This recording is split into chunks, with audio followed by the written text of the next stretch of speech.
I'm Sandi Pichon, and I first met Elvis when I was 11. I went over to his house on Audubon Drive and knocked on the back door. It was a fateful day. I don't know what made me do that. Elvis had a reputation for being very gracious to the local kids in Memphis, and I had heard him on the Dewey Phillips show, and I was just too excited and wanted to go meet him, and just went over there, and that led to a change in my whole life. I always say that once Elvis touched your life, you were never the same. He had a charisma, he had a magic, and at that time, it was 1956, I was 11, he was 21, but he was still bashful. He would duck his head and stick his tongue out like, he was so cute. He was such a little boy. His hair was still brown, but he knew he was Elvis Presley. He knew the effect that he had even on an 11-year-old girl. And he said, you know, that day he signed autographs for us, and he said, y'all girls can come back anytime, and I took him at his word.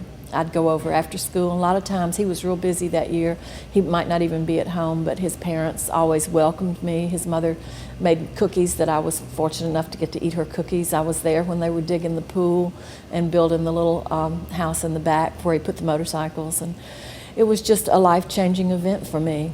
Elvis was just, he had such a commanding performance, and yet he could be such a little boy. Charlie always cracked him up. He teased him and played jokes on him, and sometimes Elvis didn't take the jokes as well. He liked to play them, but sometimes they'd get him, you know, and he would pout for a little while. But to see him, it was great. The loyalty in the guys and the kindness that they all showed to us, because we were accepted by Elvis, so you know, they accepted us as well. I remember one time he wasn't really fussing at me, but he had his hand on the back of my neck and in my hair, and I had my hand on his, and we were looking in each other's eyes, and he was telling me not to be a doormat.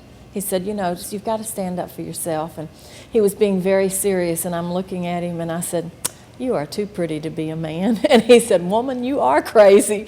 And it just kind of broke the spell, you know, and that was a favorite memory of mine. But Elvis was so special, and over 150 concerts that I attended, I never stopped getting the butterflies in my stomach. When those kettle drums started, the excitement was there. My eyes would fill with tears. I wasn't a screamer, but when he walked across that stage and made eye contact with you, it made you feel like the most special person in the world.